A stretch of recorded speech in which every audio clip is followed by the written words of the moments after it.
Hello friends, this is the first lecture on computer architecture and organization.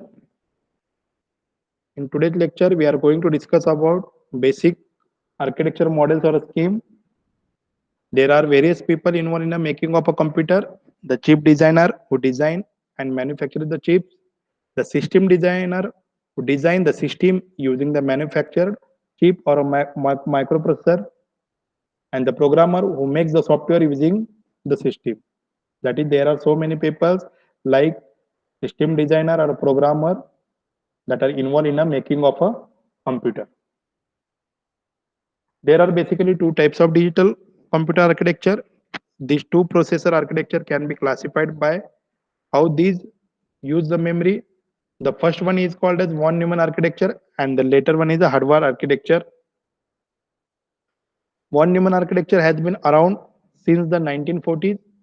It is named after the mathematician and earlier computer scientist John von Neumann. These are the two basic architecture based on almost all the computer designer design the computers based on the von Neumann architecture and Harvard architecture. In von Neumann architecture, the same memory and bus are used to store both the data and instruction that run the program. Means we cannot access the program memory or a data memory simultaneously because it's used the same memory and bus to store the data and instruction. That's why von Neumann architecture faces the bottlenecks and system performance is affected. It directly affected the CPU performance or efficiency of the CPU. This is a block diagram of the basic von Neumann architecture. In that block, processor, and here the same memory units are used for both program as well as data. Okay. Next one, the processor need two clock cycle to complete the instruction. In von Neumann architecture, processor need two clock cycle to complete the instruction because it uses the same memory unit to store the program as well as data. Okay, so we cannot access the program and data simultaneously because it's using the single bus line for accessing. That's why processor need two clock cycle to complete the instruction. So pipelining is not possible with this architecture. Okay. In von Neumann architecture, pipeline is not possible. In the first clock cycle, processor gets the instruction from the memory and decodes it. In next clock cycle, the required data is taken from the memory, and for each instruction, this cycle repeat and hence need to cycle to complete the instruction. That is, processor need the two clock cycle. First for a processor get the instruction from the memory, and second when required the data is taken from the memory. Okay, hence need to cycle to complete the instruction. Von Neumann architecture is relatively older and was replaced by the Harvard architecture. For a complexity point of view, von Neumann architecture is very simple as compared to the Harvard architecture. Von Neumann architecture faces the bottleneck problem. What is this bottleneck problem is? A limitation on a throughput caused by the standard personal computer architecture. If von Neumann architecture or machine wants to perform operation on the same data in a memory, it has moved the data across the bus into the CPU. When the computation is done, it need to move the outputs of the computation to the memory across the bus. The amount of data the bus can transfer at the one time limit the speed and the bandwidth of the system. That is, only one memory unit is used for data as well as the program. Okay. The processor can be idle while waiting for a memory fetch based on what the processor might next need to do after the current computation is finished. That is directly affected to the computer or a processor efficiency or processor speed. Okay, that limited throughput of the computer is referred to the von Neumann bottleneck and often limits the performance of the system. I already tell this bottleneck problem directly affect the utilization of the CPU, that is the efficiency of the or a performance of the central processing unit. So this von Neumann architecture is replaced by the Harvard architecture. Okay, the design of von Neumann architecture machine is simple than the Harvard machine. Harvard architecture, the name is originated from the Harvard Mark I, which is already seen in the generation of the mechanical computer, a relay-based old computer. The Harvard architecture stores the machine instruction, that is program, and the data in a separate memory units that are connected by the different buses. So the CPU access the instruction, read and write the data at the same time. Okay.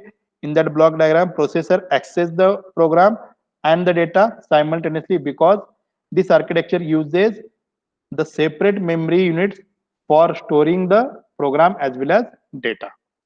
Okay, the processor can complete the instruction in a one cycle because it's required same unit or a different memory unit for data as well as the program. If appropriate pipelining strategy are implemented or computer design with the hardware architecture are able to run a program and access the independently and therefore simultaneously.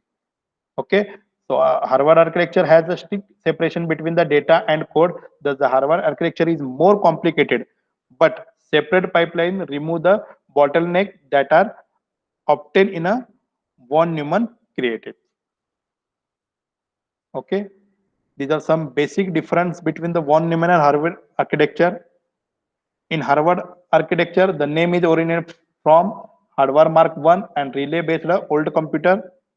In von Neumann architecture, it is named after the mathematician and earlier computer scientist John von Neumann. In von Neumann architecture, it's required only one memory for their instruction and data. In Harvard architecture, it required two memories for their instruction and data. Design of the von Neumann architecture is simple, but the design of the Harvard architecture is complicated. Von Neumann architecture is required only one bus for instruction and data. Harvard architecture is required separate bus for instruction and data. Processor need two clock cycle to complete the instruction in von Neumann architecture, but in Harvard architecture, processor can complete the instruction in one cycle. Low performance as compared to the Harvard architecture. Von Neumann architecture having low performance as compared to Harvard architecture, but in Harvard architecture easier to pipeline, so high performance can be achieved. It is cheaper as compared to the Harvard architecture. Comparatively, Harvard architecture is highly cost. Von Neumann architecture used in the microcontroller and signal processing, and Harvard architecture is used in laptop, personal computer, and workstation. These are some basic but most important differential points. This is the block diagram between von Neumann architecture and Harvard architecture. The processor having same memory unit to access the program and data. In that processor, access the program and data simultaneously.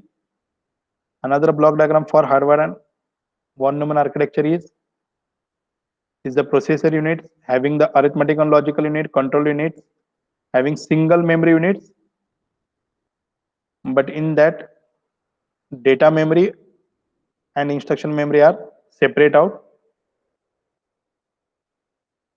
This one also show you von Neumann architecture on advanced machine, which having the same memory for data as well as code, but in that architecture in that machine, program memory and data memory are separate out.